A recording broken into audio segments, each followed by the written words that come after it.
I'm Myke Shrews, And I'm Tivis, and you're listening to the Munster Cast. episode 14.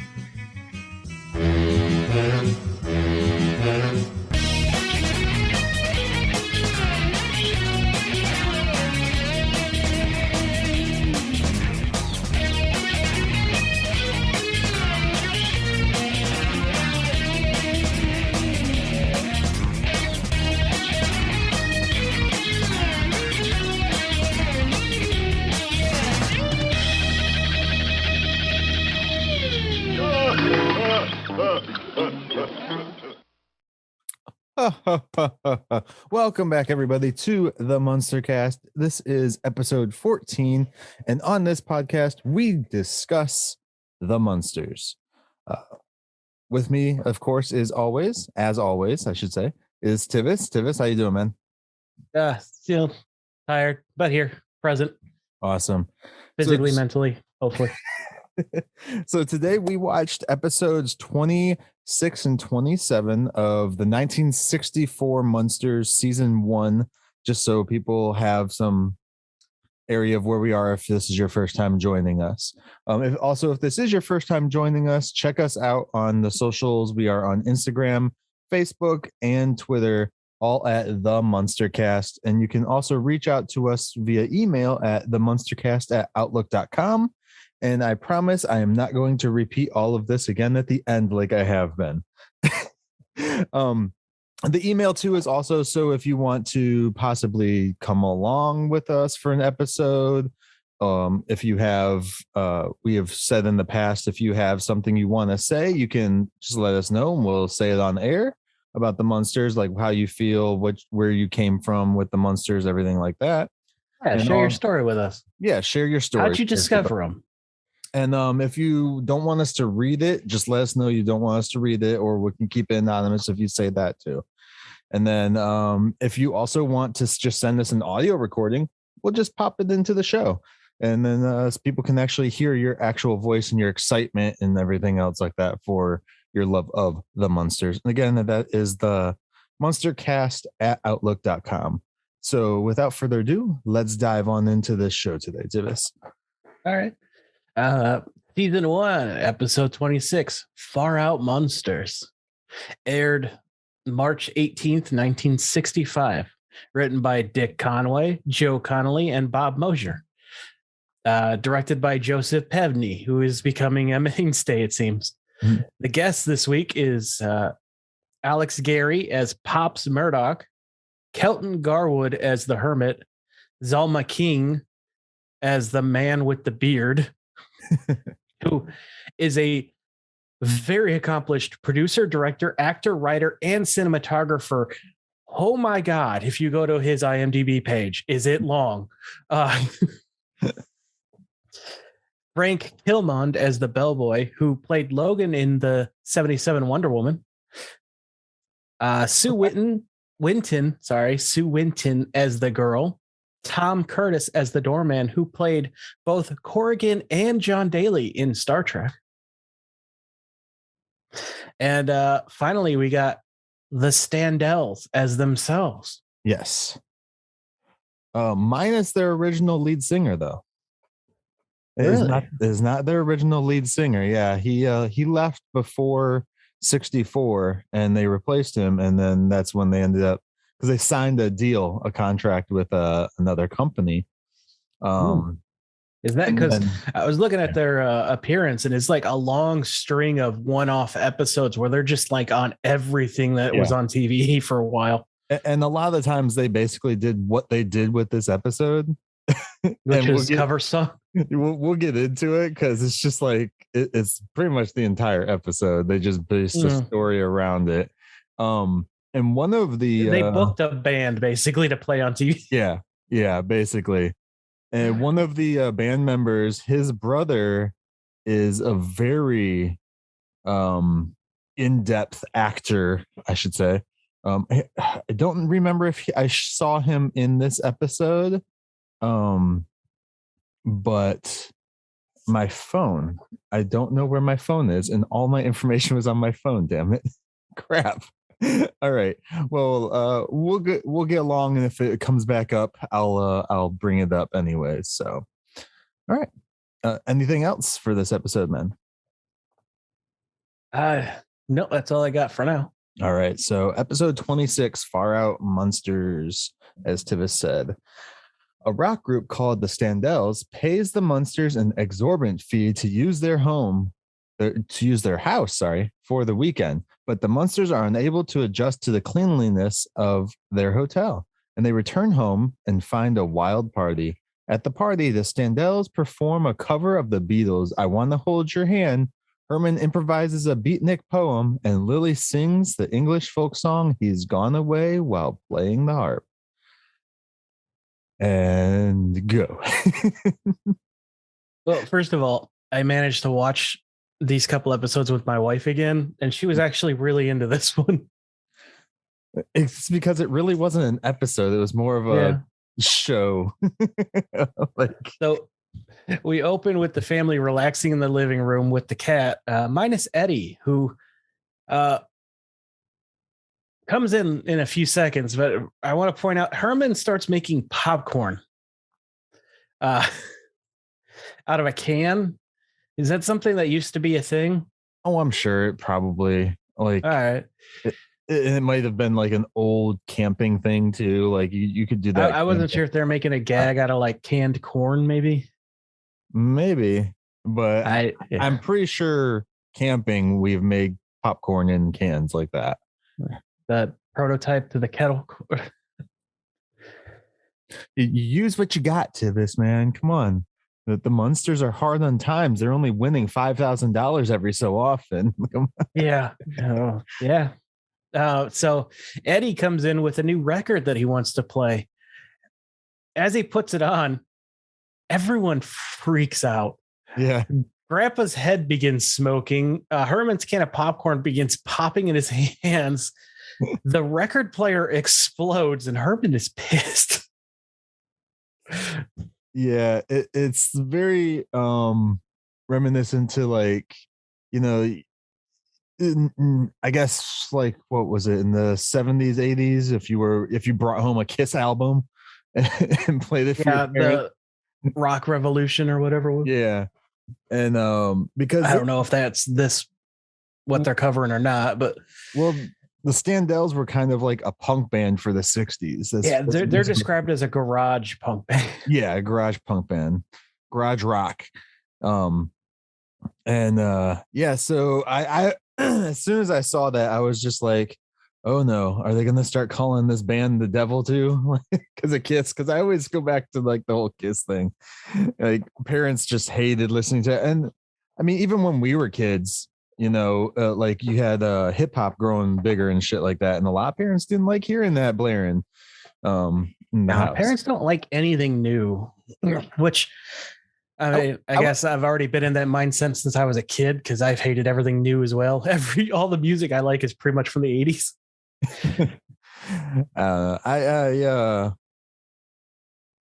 I got lucky. My grandma was the first person to buy me my first like Eminem album, and it was parental advisory.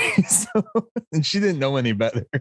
My mom always bought my albums from Walmart, so the one Eminem album I have is censored. Yeah.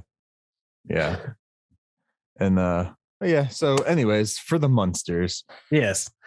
So the record player blows up and Herman is super pissed, like you said. Oh yeah. And then they finally get themselves put back together, and that's when Eddie goes and says, oh yeah, this band's coming to town, like, the Standells, Dad, like, I want to go see them.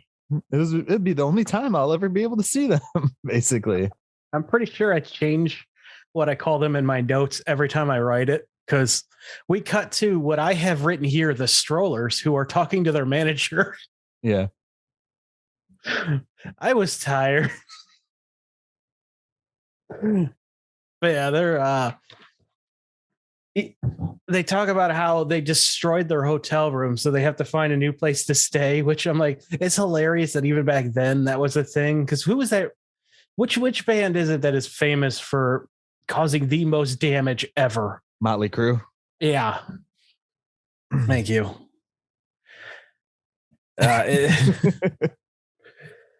So I found that humorous that they were making fun of that.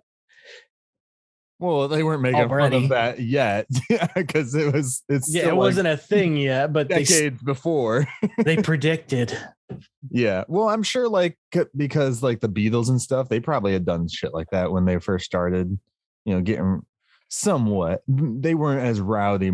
I don't know. I wasn't there, man. I wasn't there. The Beatles didn't seem like they were rowdy people until they got heavy into drugs and their music got weird. Right.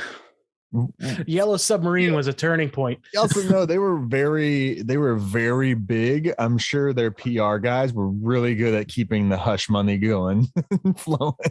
Could be. It's also the suits, they throw you. Yeah.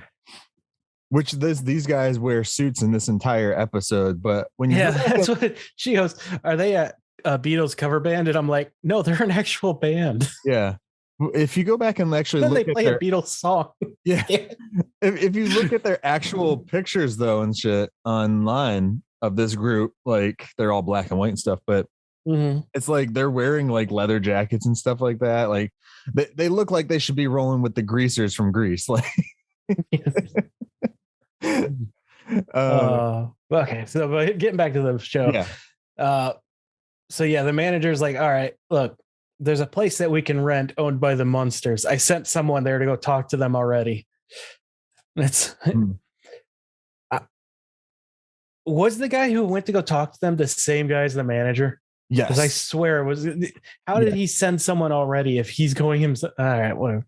Well, I think he talked to somebody to scout out a place, and then he was going to be the person that goes and says, hey, this is what we'll give you type shit. Yeah. I can believe that. Yeah. Because you're not going to drive around town if you can pay someone to just scout out locations, and then you'll go eventually. It's just like movie says, the director's not necessarily always going to be on the scouting trips at first. He'll find somebody, the studio will find someone, pay them, go out, find what you're going to shoot at and all that crap. And then they get final say if yes, this is going to be a good location or not. Sometimes, sometimes the studio doesn't care if it's cheap, they're using it. So with this case too, I that's how I looked at it, as like, he had like a real estate agent or something go out, scout different places and figure out where they could go, because the scouting or the manager and the group are both clearly not from that town. So they don't know where anything's at. Yeah. He knocks on the door. Marilyn answers because, she always answers the door. And they're like, oh, sorry about that. He's like, look, we will pay you $1,500 for the weekend, which I just did the conversion with our new inflation rate. And it's $13,276 that they're willing to pay. So she's like, okay, I'll let them know. And she's like, but only like 8 or 9 people had made it past this door. Right. I'm like, have we seen them all while watching this? Are most of them children? Probably. I made a mistake with Googie. Should have fed him the spot. So I think they were more implying the fact that, people get scared because Herman answers the door a lot of times too, and they just dip. I know, it's just shocking that they had the number so low. I'm like, damn, that we might have literally have seen everyone who's made it in this house. No, because you have like 2 kids have been in the house, and you've had like one or two of Marilyn's date rapey boyfriends in the house. Yeah. What was that? The football player. Was his name Moose? Basketball player. Basketball. Oh, basketball. That's it. Moose. Moose and his dad was in the house with his dad. So that's Dr. Dudley was in there a couple times. Yeah. So I think they're just like picked a random number. Because and I think it was in this episode, Grandpa they also like say something about how it comes later, but they say something about how they're out of this world, and Grandpa's like, "Oh, I've already been there." Yeah. And we clearly know Grandpa was terrified to go into space from previous episodes. So Yeah. I think it's weird that they went with an actual number instead of like a handful. right. But so after Maybe Herman she and was Lee, referring to how many people lived to exit the house because Grandpa didn't get to them. like, Grandpa is a murderer. We'll get to that. I don't know if it'll be this week or next week, but oh my god. Yeah, Herman and Lily come back, and they're all sitting down for lunch. Maybe, I don't know. They eat all the damn time, it seems. So Marilyn begins telling them about the guy, and Grandpa's worried about what the neighbors will think about strange people being around the house. Yeah, strange people living in our house. But Lily also points out that Grandpa cost them a ton of money from the vet, so they could use it. What was it, like $900? No, it was only $400. Oh, $400. That's it. He says $400. I'm like, wait, you guys haven't paid that off, but you need like $1,500 to pay it off. What? No, they'll pay it off and pocket $1,100. Well, no, that's saying that they haven't made payments already too. Okay, we're getting into adult shit here. What's the interest rate on those medical payments? Because it is a vet. So Eddie's like, "Oh, we can use the rest of the money to buy Spot a new toy." And Lily's like, "We bought him a new car. Oh, yeah, it was play for a bit and then throw it on the fence." Not only did they buy him a new car, she said a foreign car too, like a foreign import car. And I was like, wait, what? We're just buying foreign cars and giving it to the pet to play with? It's crazy, man. We get a lot more of Spot in the coming episodes. Yeah. I don't hate it. Like, we don't see him more, but we get more about him. Yeah. So Herman is like, I've made up my mind as the head of the household. I love this scene. We're this gonna line. do it. Then he looks at Lily's, "If it's okay with you." If it's okay with you, pussycat. Because we all know who's really head of household in every relationship. Yeah. So as they're leaving for the weekend, Herman puts the key under the mat so they can get in. Mm-hmm. Which, the outside of the door confuses me, and it's a different episode that gets me thinking this, but we've seen it enough times now that I can bring it up in this. The outside is like one of those handles you grab and pull. The inside is a doorknob that you turn. How does it latch? How do you unlatch it from the outside? So the outside is like one of those ones you would push the trigger down on. Is it? Push into.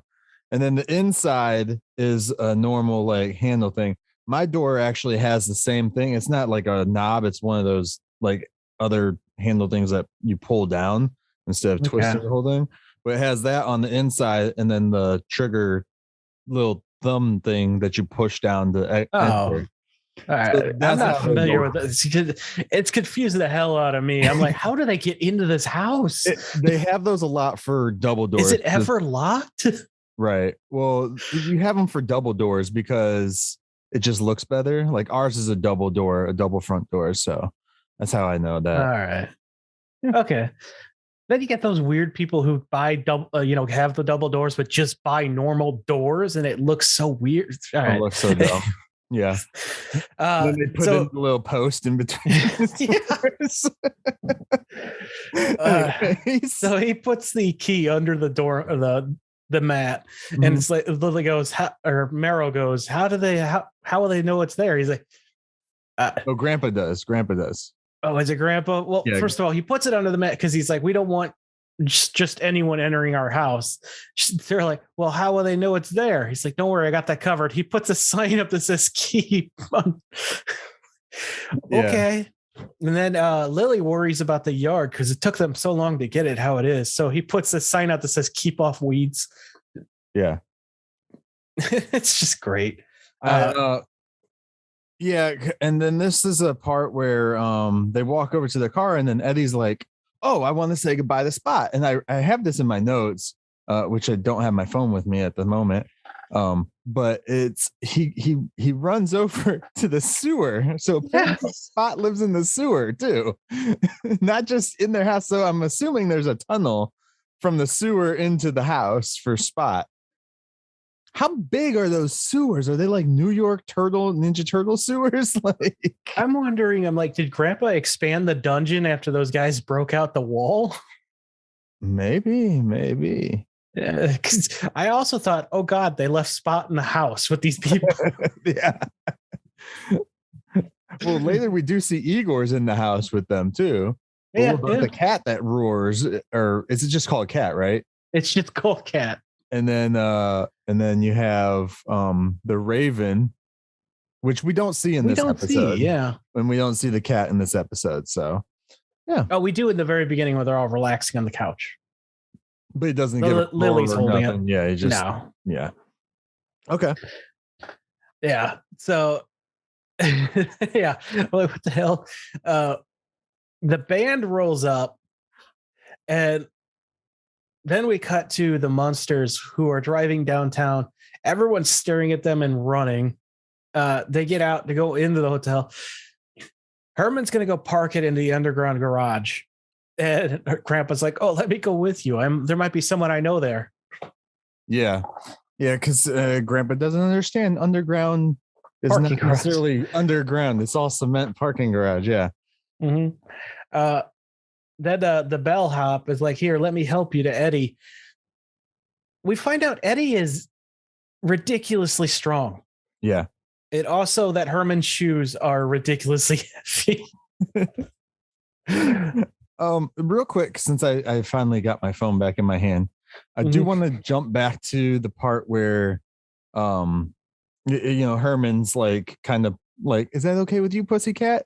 So they keep saying this nickname Pussycat in the series. So I finally looked it up to try and find like some information on the term for Pussycat as stuff. So this is what I found. It's from the website word-detective.com.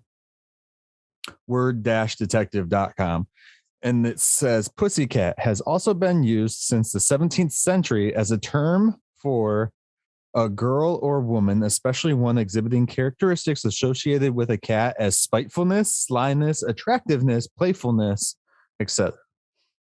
Originally used as a term of contempt in later use, also used as a pet name or term of endearment.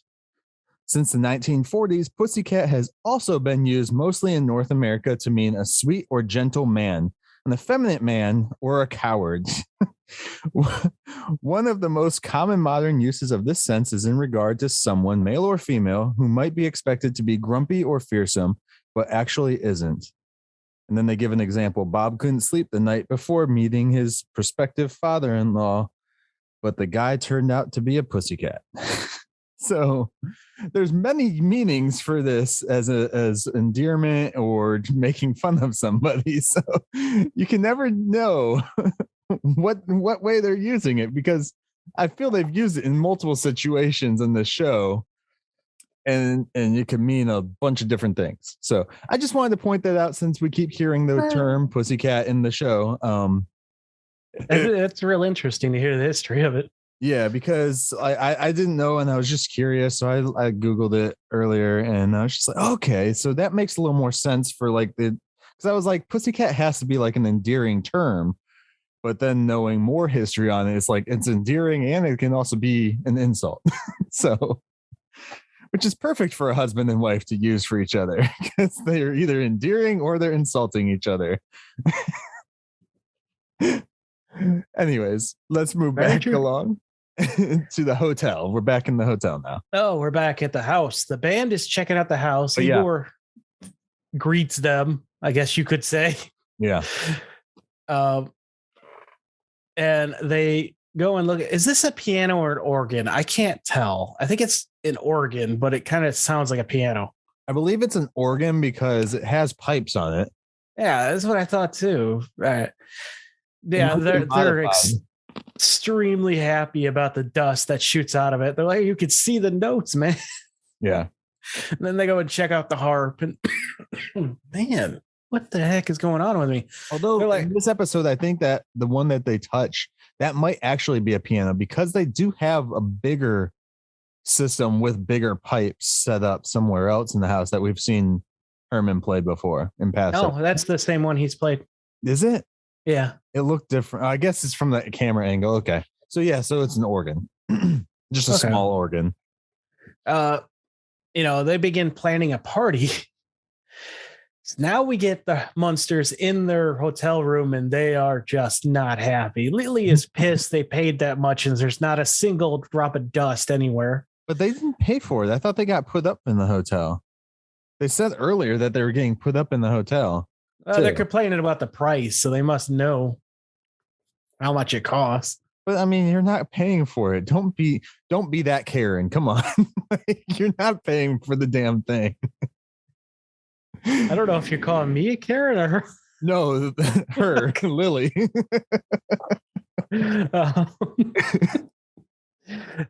Eddie is unhappy with his bed, and he's like, "Can I sleep in the drawer?"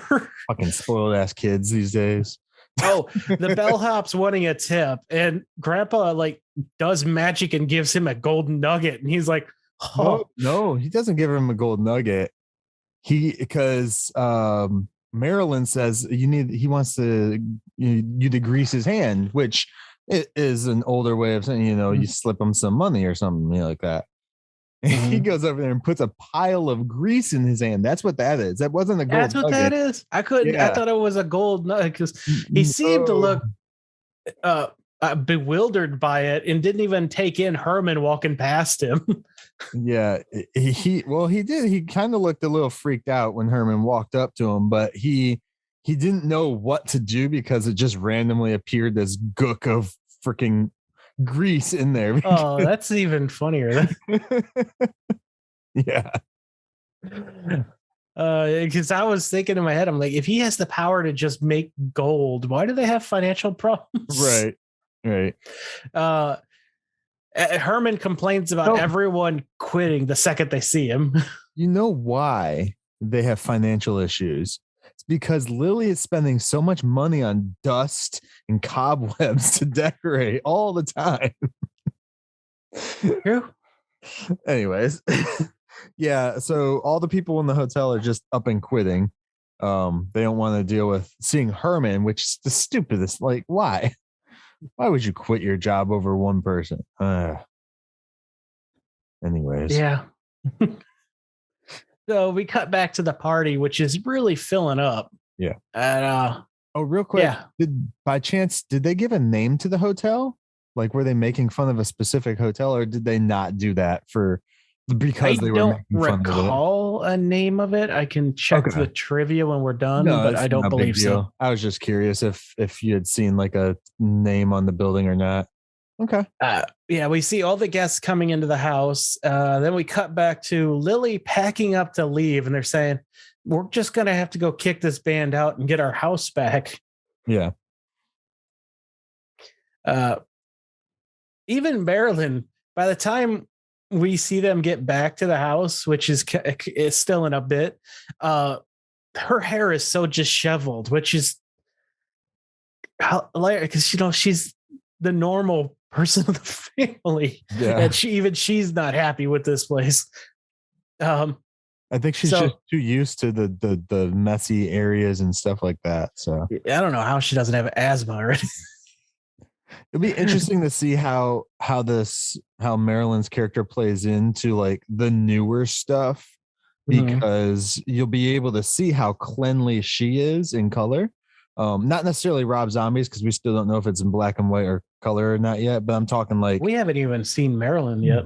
Right. So I'm talking more of like the 80s Munsters show or the live action movies that we had seen already, or not we have seen, but have been released in like the 90s and stuff like that, because she's super cleanly, but the house is supposed to be super dirty. So I'm curious how that plays out when we get to that stuff. So again, that's a future thing to look forward to.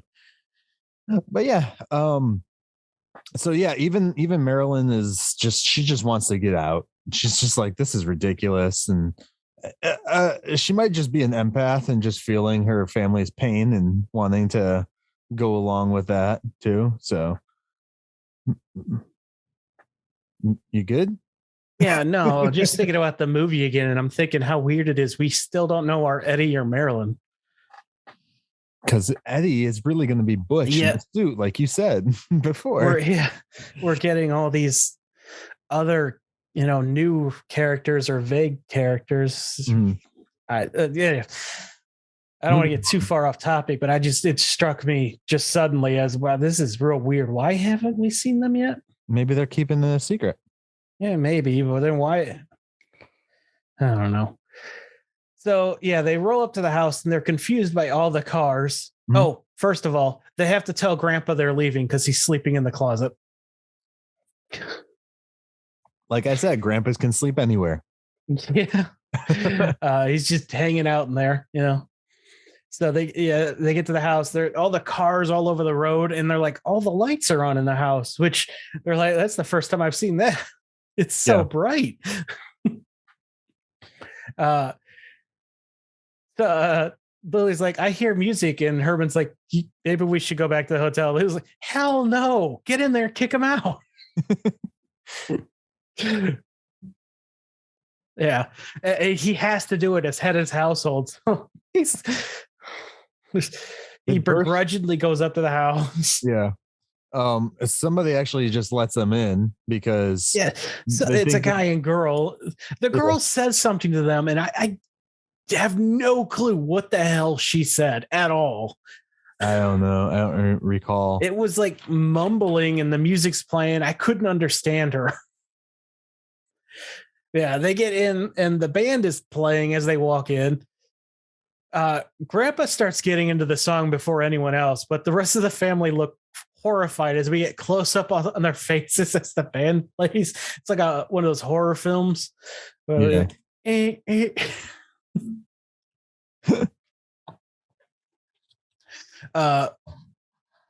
Herman tries to ask the hippie who's waiting for, I guess this is the man with beard. Mm-hmm. Or it could be the guy who does poetry later. I don't know. They all have fucking beards. But before they even let them in the house, that same guy was like, oh, they're from LA. Because the costumes. But he goes to ask him something, and the guy's like, wait your turn. I'm like, what the fuck does that mean? Well, because they were doing like an artist gallery type thing. I didn't know that yet. I was just like, what does that mean? Yeah. So is he like, hey, you got any drugs? He's like, wait, I got to give it out to other people first. Yeah. It was a thing like in the 60s and 70s where if you did parties like that, especially artists and stuff like that who got together, like they passed the spotlight around. You pass it around, like you would get to do your own art performance, whatever it is that you did. As we see in this episode, we get some poetry, slam poetry, or whatever the heck they want to call that. I don't know what. Yeah.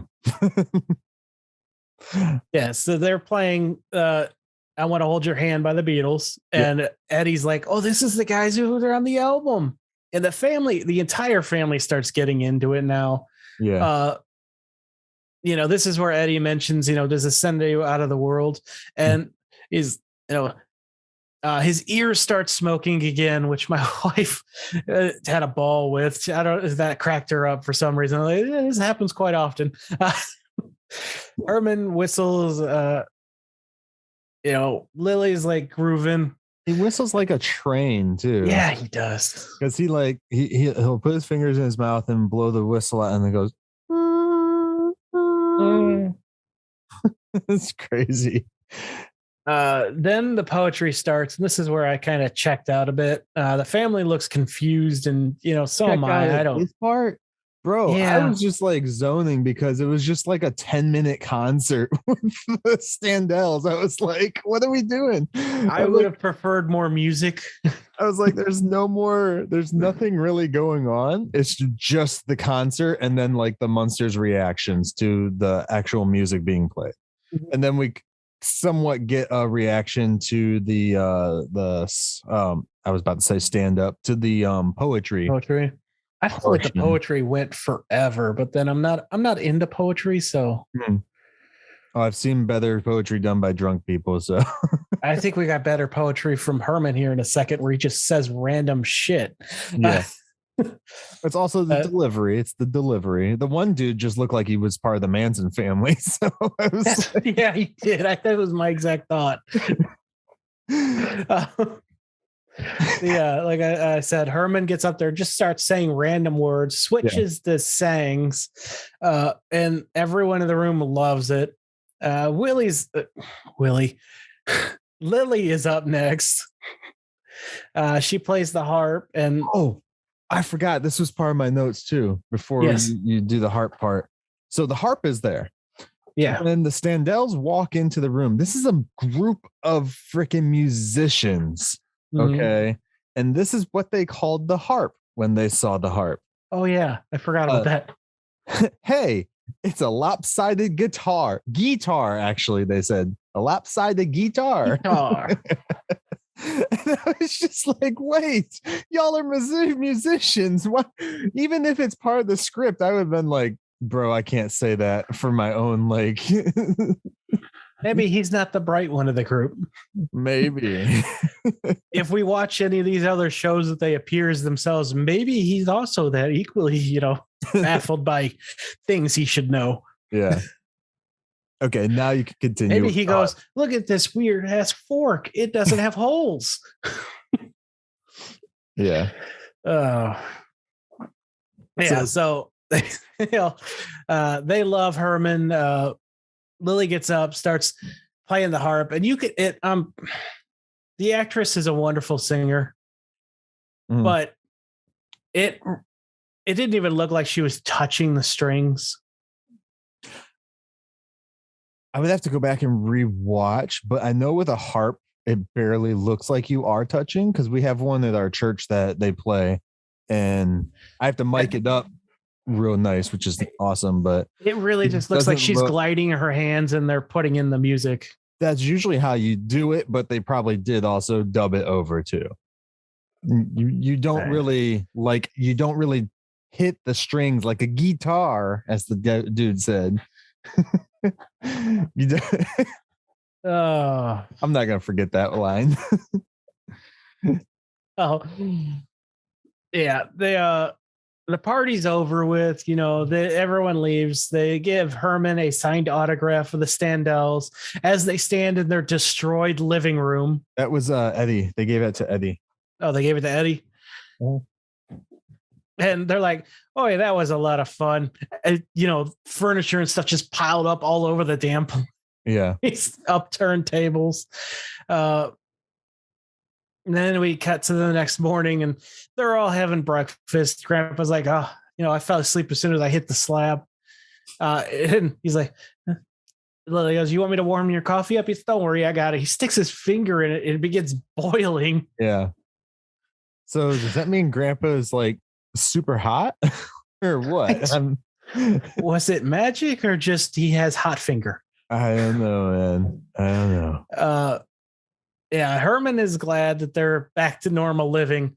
And it's at this point we see something we have never seen before, in that Eddie crashes through the ceiling and floats to the table, and we end the show. Yeah.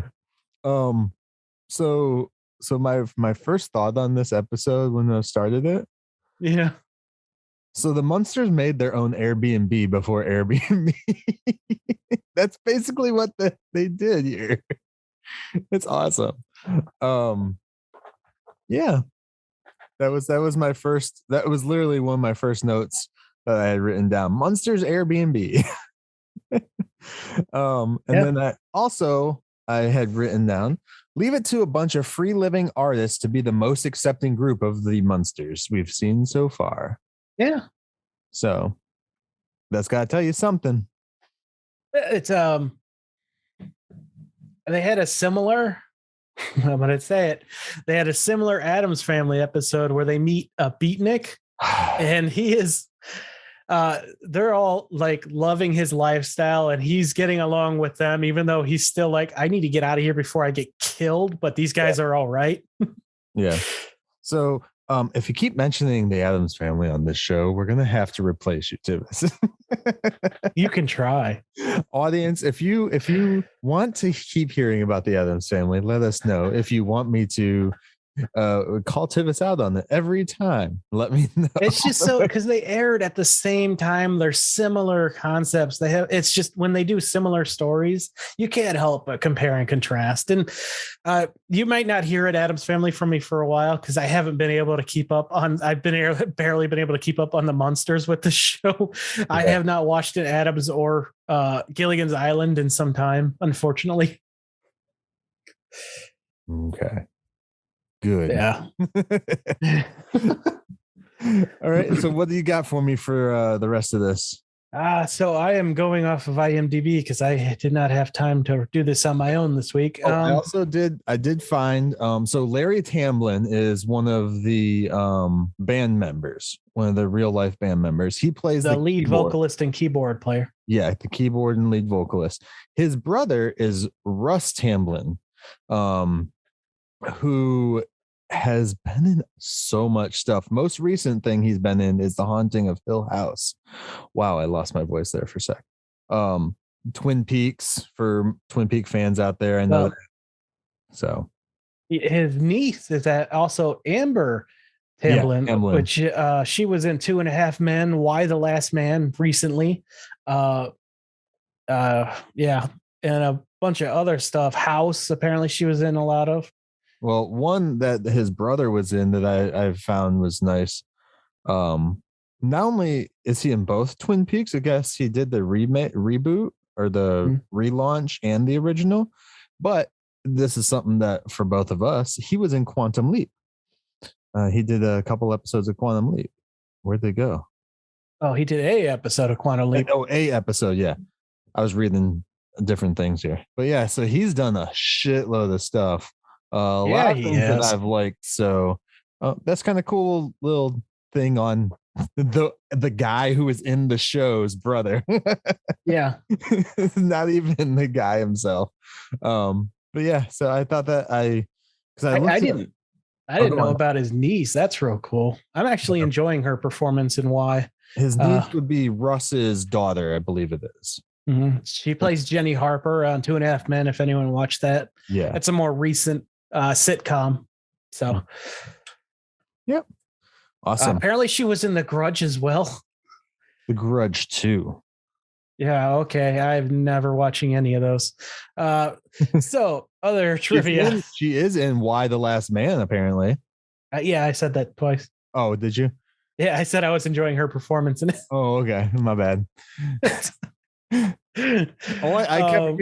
kept hearing 2.5 Men. So I was like, because I figured that one. If you're into the Munsters, you probably like comedy, so you'll probably have seen that one. Yeah, just taking a wild stab in the dark at our audience. All right. So where are we at then? Let's see. I'm looking at the trivia. I'm seeing if there's anything worthwhile. Herman improvises his beatnik poem.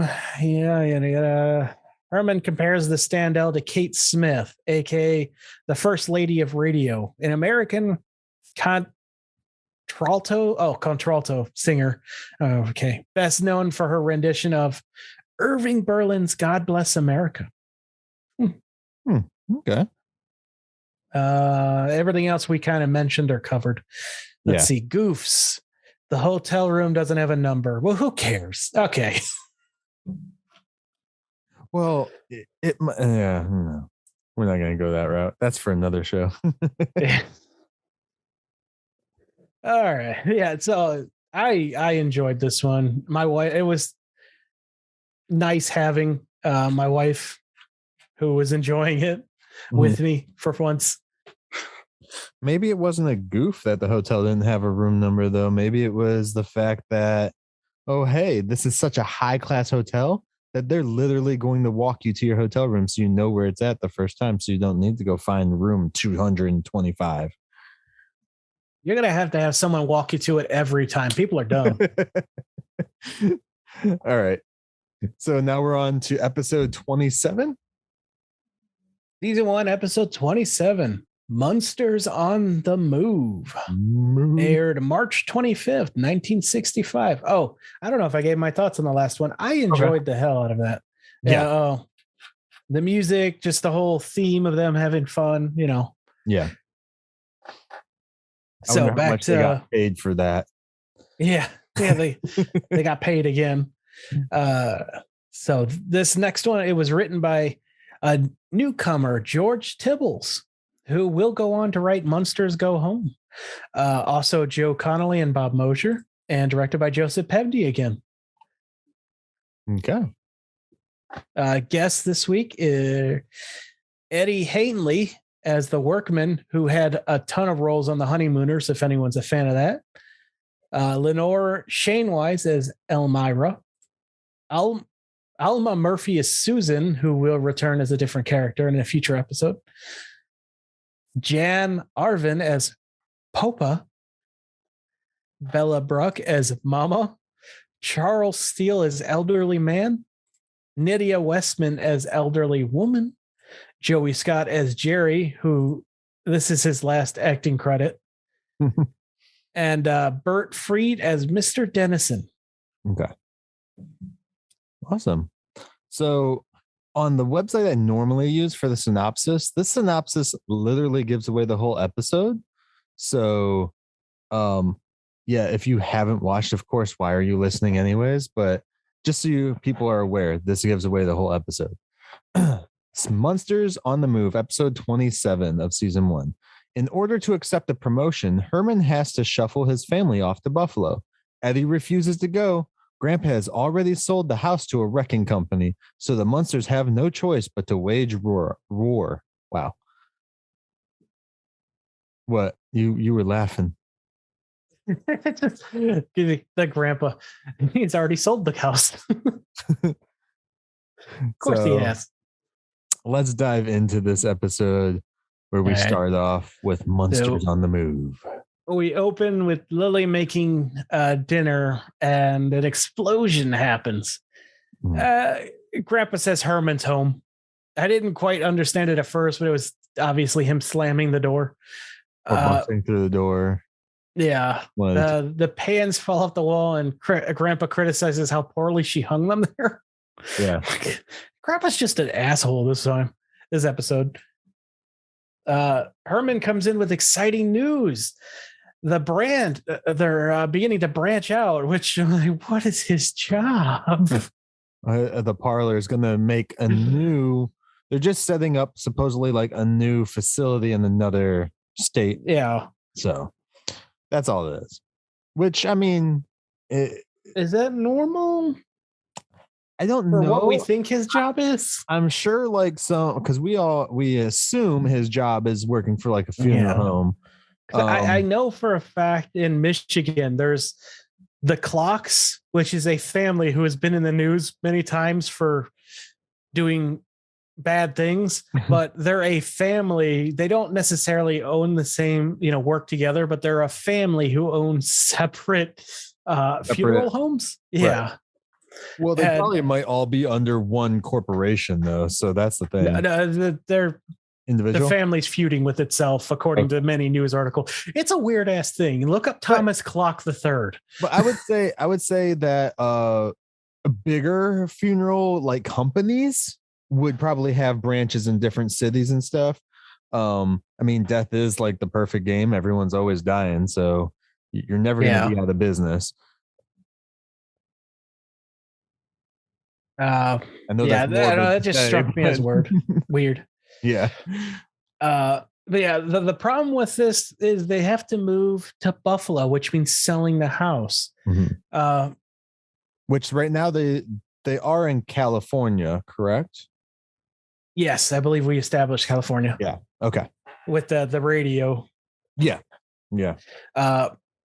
So he puts it up to a vote, and Grandpa's like, yeah, whatever. I don't have my feet planted anywhere. Marilyn's like, yeah, sure, I can meet some new guys there. And Lily, I'm gonna read a trivia fact here. Here's something I did not catch. Maybe someone else did, who's more of a film expert. Lily says the line, "Where they send you, I will go," which is a nod to her role as Zephra in the 10 Commandments, as she says the exact same line to Moses. Okay, that's kind of cool. Yeah, that's pretty cool. I have not watched that movie since high school, by the way. I have never seen that movie. We had to, so I figured. We just watched terrible things like My Sister's Keeper. Let's see. So they're like, well, what about Eddie's not here? He's away for the weekend. And, I'm thinking to myself, like, oh, is this an episode where the kid has time off? Because, they used to do that back then. Right, I think we covered this in a past episode. Yeah. Yeah. And he's like, oh, I'm sure he'll be fine. Cut to Eddie and his friend. You really thought that was what, like, I assumed that Eddie was going to be the big problem in this whole episode. So, yeah. Before we cut to Eddie, I'm sorry. Herman is telling, giving his big speech to convince the family to move. As he's doing this, he turns around and is facing the stairs to go up and is wondering where his family went. He's got like Alzheimer's or some shit like that. Like he got all turned around. I'm like, what? We're over here, dear. No, Grandpa was like, we're over here. And I just imagine him saying, dumbass. That 70s show Red. Yeah. I think Herman's high half the time. He's excited. We can get excuse. So he's giving his great big gesture where, as I just hit my microphone, he does that with a lamp and breaks that. And thank God no fire breaks out this time. Yeah. That still freaked me out when it happened the first time. I don't know if that was planned or not. I would love to know. Oh boy. So yeah, now they begin voting, Mm-hmm. And Lily's like, yeah. Are they all three decide? Yeah. It's like we cut to Eddie where his friend is telling him, yeah, we had a friend who cost us a baseball game once when he moved away, so we all stopped talking to him. Such a fucking bad thing to do. Like, and this whole issue there doesn't get resolved with like, yeah, you shouldn't do that to your friends. Like it's not the kid's fault that they move away. Yeah. It's the parents, and it's not even their fault. It's like, they're just moved. Like there's those issues there. They all made a pact to say they'll never move. And I'm like, it's not up to children. Right. You don't have a say. No. Yeah. As someone who lived in like 7 houses before I was the age of 13, you don't have a say.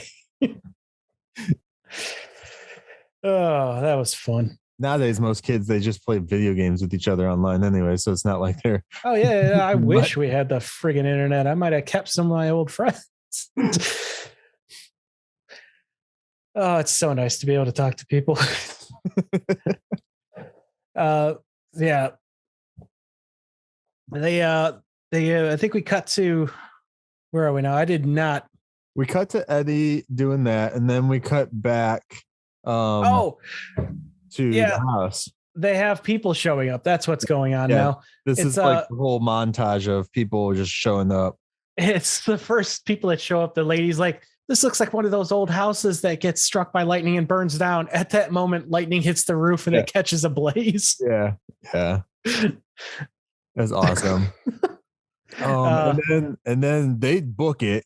And then Herman's like, or Grandpa's like, did you see how fast they just dipped out of here, basically? And Herman's like, well, I don't want none of those hot rodders in our house anyways. Then we get Herman is a square, man. I think he's a total like square. Yeah, he kind of tightened back up after loosening last episode. Yeah. Then we get, I'm pretty sure this is stereotype that is not okay today, but a wagon of gypsy palm readers. Yeah. The mom tells the children it's a bit clean for them and don't steal anything until they make the deal. Yeah. As soon as they pull it up, I was like, oh no, this probably didn't age very well. No. The second they pulled up, because they pull up and they have like their little wagon thing or whatever the hell it's supposed to be. And I was just like, did they have gypsies? Is that what this is? Oh, I don't know the right term, so I'm just going with what they call themselves in the show. Yeah, I'm not 100% either, because my wife watches, those Gypsy Sisters and Gypsy Wedding, and some of them are okay with it and some of them aren't. It's hard to say, but it's just like little people are okay with different ways of saying their stuff. But regardless, this is a caricature of an entire group of people. So Herman says something that basically confirms, that, and Grandpa's like, oh, I don't want competition anyway. Yeah. Because there's like something about putting magic on people and stuff. So, okay. Yeah. Well, they dip out and say, well, I guess another group of gypsies got here before we did. Yeah. And they dip. Apparently a more usable term, I guess, is Romania. Romanian? Rom and Romani. They say it all the time in their show. Romani.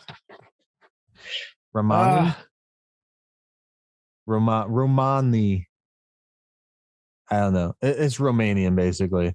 Which they're so close to saying it, and I can't bring it to my. It's in my head, but I can't. Romani. It's something close to that. Yeah, Romulans. You're close. They're you're fucking close. Romulans. There we go. Star Trek reference. Anyways, let's move forward. Hey, we're all about learning. So, we find out that they have a kidney-shaped swamp in their backyard. Yeah. I forget how that comes up, but that's a new bit of info for their backyard. I really wish we could just see their backyard, because all we've seen is some of their weeds and their high security prison fence. Yeah. All right. Here, we're going to listen to this real quick. I found pronunciation for it. Okay. Here, let's see. Oh, no. Nope. Romani. There we go. Okay. Romani. All right.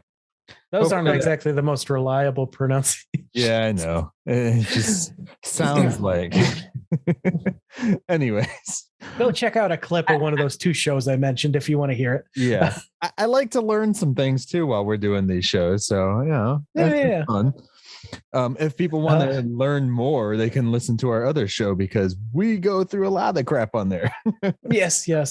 And if we ever say something that is out of date, because I was raised by people who were born in the 40s, pretty much. We're always trying to relearn shit. Yeah. Feel free to correct us. I will not get. Look, some people get upset when they get called out for being, outdated or wrong on stuff. Yeah.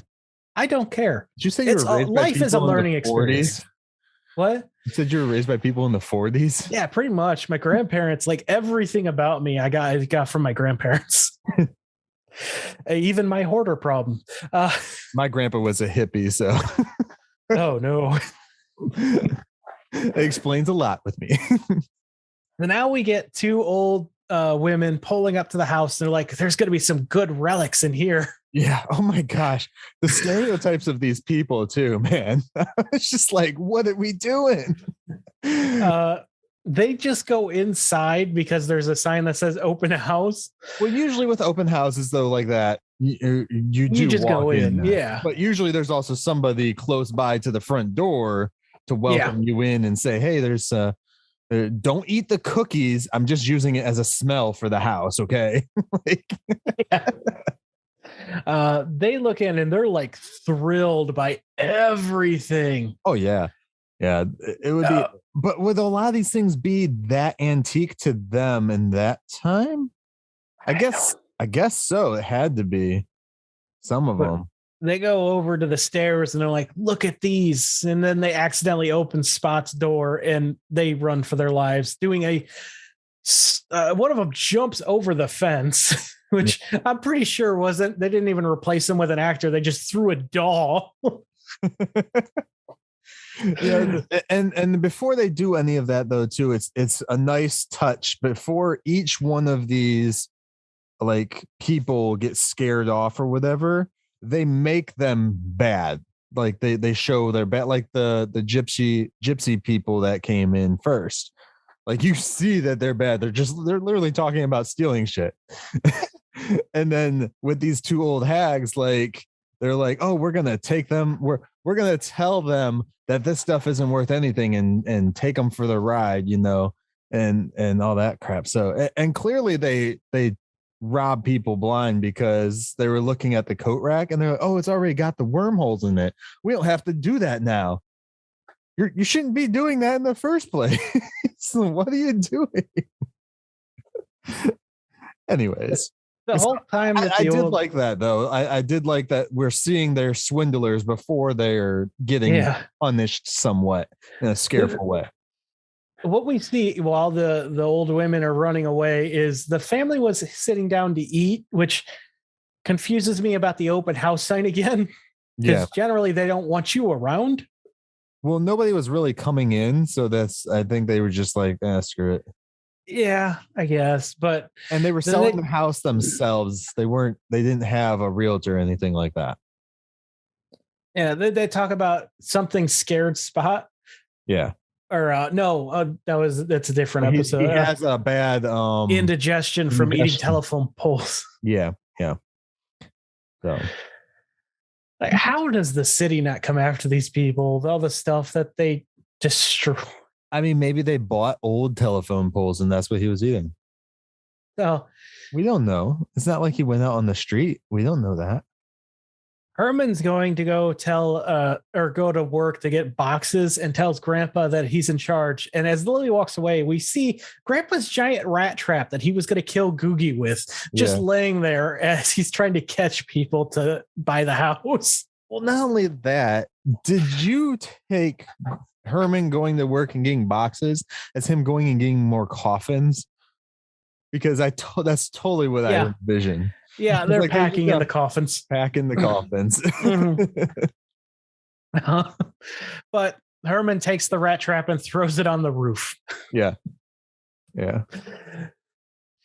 So a guy wanting to look at the house is trying to wake Grandpa up, and he's like, "Wake up, old man." And Grandpa's like, "Oh, all right, yeah. So you want to buy it? Sure. All right, let me sign this thing without reading it." Right. And well, he gives them a down payment too, a check for whatever. Yeah. He's like, "Is this how much you really want?" Yeah, that's right. All right, I'll take it. Here you go. Here's a down payment, and here's a contract, and we'll be out, and whatever. And then we switch to Grandpa, letting everyone know basically he sold the house. Also, the guy tells Grandpa he's been in the sun too long. Yeah. Which is weird because Grandpa's pale as hell. Oh, and we do get a shot of the guy when he walks to his truck that it says he's a wrecking place. I was like, who just buys houses to turn? I get because what he says later, what he's gonna do with the property makes no sense because they're in a neighborhood. Yeah, they want to turn it into a parking lot. Yeah, just a normal parking lot. I'm like, really? Like, are people complaining about people parking on the street? They need extra room or something? I don't know. Also, this is California though, and California is a weird place and always has been. Sorry, people in California, it's true. You live in Florida, you're just as weird down there. So, but I'm not a Floridian, so don't put that on me. No, but you choose to live with them. Yeah, because it's nice and warm, and Hey, I get to go swimming almost every month. I like my snow, okay? There's nothing wrong with Ohio. Except for everything. Okay. No, I'm just playing, guys. I don't really give a fuck where people live. Unless you're in New Jersey. I have a thing about New Jersey. Ooh. So calling people out. Hey, don't live in New Jersey. 3 fucking states you just called out, bro. Hey, you know what? I live in Ohio. I'm judgmental. Yes, very. So Eddie comes home and he's sees the family celebrating that they sold the house. And before Eddie can tell them that he's been put on the baseball team, which shouldn't the family know he's trying out, Herman tells him what's happening. Eddie throws the same temper tantrum that we see when he came home being called Shorty. He throws something into the fire, beats the couch, and runs upstairs. I was really expecting, because the fire just throws out like a bunch of dust. I was really expecting for a flame to go. Yeah, as much as they do that. Yeah. Maybe they didn't want to break their set and install one. Maybe. But there was a fire actually going in there. So, yeah. I mean, all they had to do is just turn the gas up real quick for a second. And we did see Herman almost swallow it while he was sleeping downstairs last week. Yeah. Okay. So Herman goes to talk to Eddie, and I got distracted from what Herman was saying because there's a cage that was sitting in Eddie's room. Mm-hmm. Why? What is it for? That is more interesting to me than whatever the hell Herman is saying. Maybe it's for when he is in wolf form. Does he become a wolf? I don't even know if he's a wolf or a vampire right now because they really haven't explained. He floated downstairs last episode like a vampire. Yeah, I don't know. I don't know anymore. Anyway, Herman tells him some story that backfires and convinces Eddie that they're all going to stay there. And apparently that's enough to convince Herman they're going to stay there. Yeah, he kind of like reverse psychologies him. Yeah. Which isn't hard to do to Herman, but I was just like watching us like now. And the sad thing is kids do this shit.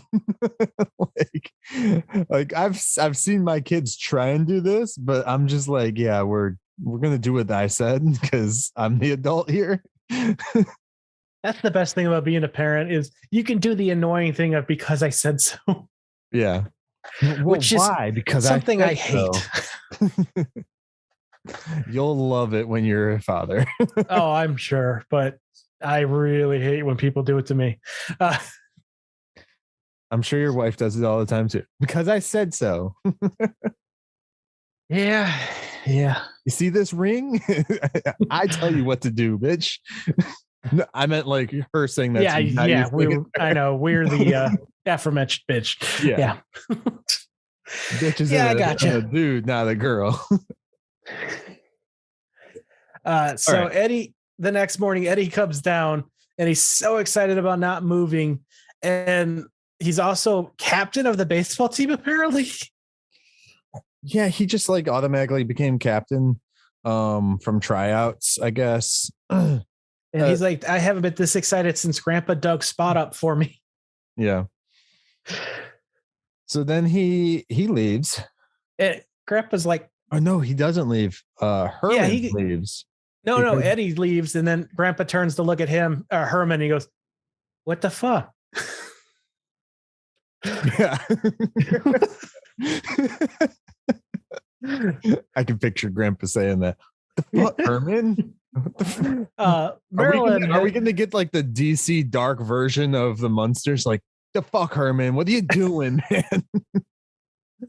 Oh, please. I almost said Snyder, but zombie, please don't. Marilyn is pretty happy that they're staying. And Herman tells Grandpa, the deal's off. So I'm going to go tell my boss that we can't take the job. You get a hold of that company and let them know we're out of the deal. Yeah. And then we jump to the phone booth. And Grandpa's talking. And he's like, what do you mean? We don't want to do You think by now the Munsters would understand what the fuck a contract is? Well, Grandpa might not. Yeah. Because Well, Herman later on says, we did sign a contract. They have a right to this. yeah.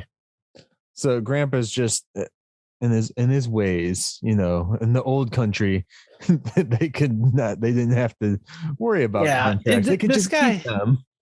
This guy does not understand who he's being rude to.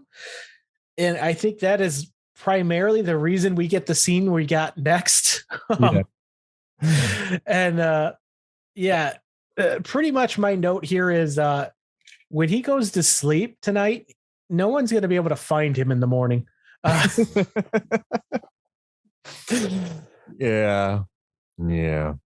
So Grandpa mentions that he started the French Revolution while explaining that they need to defend the house. And they're like, we don't have any battlements or moats. He's like, well, I got some cannons. So we got Eddie up on the roof with a small cannon, Grandpa in like the archway to the yard with a giant one dressed is that the same Napoleon costume from the first episode? I believe so. That's nice to see again. But also, is he Napoleon?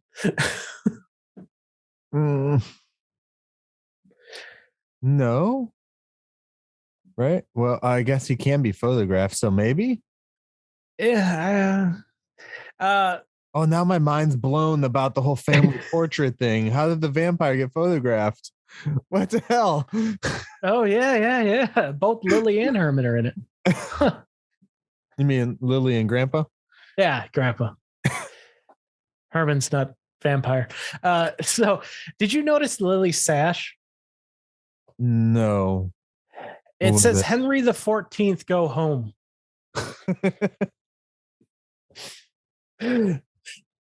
I thought that was real clever.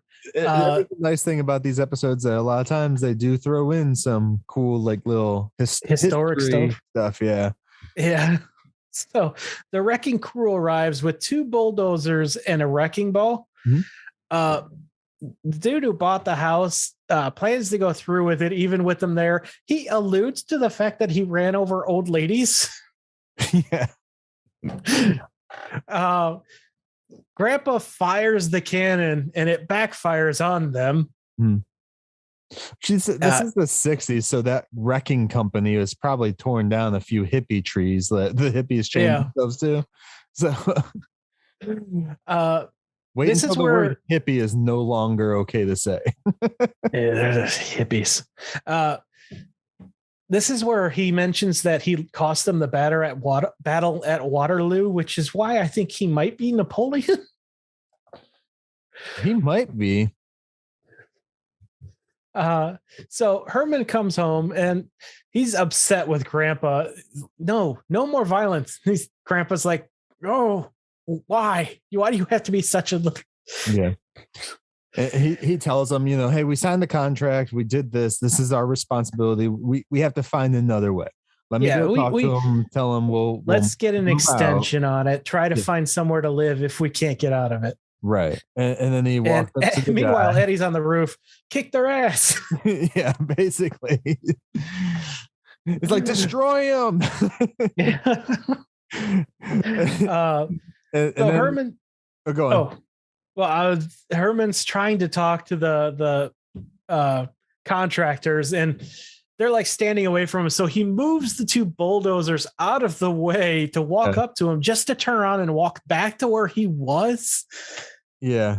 And at this point, he knows what he's doing because he takes the wrecking ball and starts twirling it in his hands, while he's talking to him, like, we could probably come to some kind of arrangement here. And they're like, yeah, no, we're done. They like take off. They dip. When he drops it, they dip off. They take off. Oh yeah, he breaks it next to and then they all run away, and then Herman comes back all sly like, and he like rests on the cannon. No, he smacks his hand down on it and it fires, destroys one of the bulldozers. And Lily's like, we can't have the neighbors seeing this. Go clean up the road. Yeah. we don't want our neighbors to think that we're junk, like we're filthy and shit like that. So go clean up the road. Which is nice. I mean, public property, good for them, Yeah. Keep your road clean in front of your house, people. There's other people living here. They get told that the contract was ripped up and that the property reverted back to Herman, which I believe earlier on when we were doing the show, we thought they might be renting. Mm-hmm. Yeah, so that's Clearly just proven wrong. Yeah. Eddie comes in, slamming the door, causing the pans to fall off the wall again. Grandpa is pleased that they were tuned this time. Yeah, because they fall off in like a little bit of a dun, dun, dun type of thing. Yeah, the entire time Eddie doesn't want to look at them. Yeah, he's standing away from them, kind of like a kid in the corner. He's just standing there, not saying a word, and they're talking to him. And it's like, hey, buddy, turn the fuck around. Like, what's going on? And he turns around. He's got this fucking big ass baseball just shoved in his mouth. I'm curious what they actually use, because there ain't no way they put like a ball like that in a kid's mouth. You would hope not. I mean, it's Hollywood. You'll know it is in the 60s. Yeah. So I was assuming if they did put something in there, it was like a plushy thing. Mm-hmm. Oh yeah. Or just like a cap that he had to hold in between like his teeth and shit like that, like in his lips. I could see it being one of those plush, because we do see Herman like yank it out of his mouth. I mean, but we don't see him yank it out. We just see Herman go like this, and then he has a ball in his hand. Fred Gwynn's hand is pretty big. He probably had the ball in his hand already. Yeah, he could have. So, Lily mentions that they need to buy him a catcher's mitts. How is he captain of the team and not have a mitt? And didn't he have one when he was talking to his friend? Yeah, he had a mitt. But if he's a catcher, it's a different style mitt. It is than the normal, like a pitcher mitt, some shit like that. Yeah, I used to work at the Toledo Mud Hens. Yeah. So I'm very familiar with baseball, unfortunately. Yeah. If anything, though, they should have been like, hey, maybe we should get you a catcher's mask. Yeah. Where the hell's the mask? They had those back then. I know that. So, like, why are we not wearing one, especially for a kid? Yeah, they didn't care about concussions back then. So, yeah. But yeah. And then we end the episode on that note of pulling the ball out the kid's mouth. And, and we go away.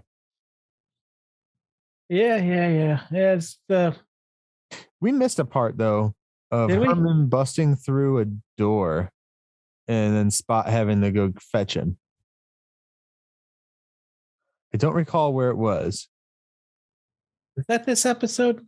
Is it this episode or the last episode that we watched? I don't recall. I thought that might have been next week. No, it was one of these two episodes. Yeah. So I haven't watched ahead, so. It must have been last episode, because I remember it happening, but I could have swore it was in a different episode. Maybe. All right, so move on then. Final thoughts? This was another fun one. I enjoyed myself. I think both of these back to back were really good. The whole grandpa trying to kill the wrecking crew, and just hearing a Beatles song on TV. I don't know how much that cost back then to get that on, or even if they had to pay for it, because a lot of music licenses laws didn't come into effect until people started complaining about other bands stealing their music, which was around the Rolling Stones and stuff. So, who all stole music, believe it or not. Everyone steals everybody's music. Yeah, Led Zeppelin was real bad about that. There's artists today that bitch that people steal their music, like steal a bar or two from them. But it's like, dude, you literally stole your whole song from someone else. What are you talking about?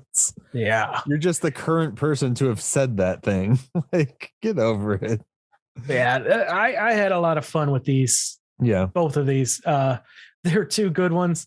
Unfortunately, my wife checked out after the Beatles song ended and didn't get back into the show. For the first episode we watched. Yeah, well, from the rest of that through this one, because I watched these back to back. Okay. At least you got her to sit down and watch something. Finally. Yeah, she decided she was going to play Splatoon instead. I don't know what that is. It's a Nintendo game. All right. So for me, I really enjoyed this episode. I enjoyed both episodes. It is something where we have both issues have to do with their freaking house and people wanting to use their house. So it was a nice double It's a feature of themed their house. Yeah.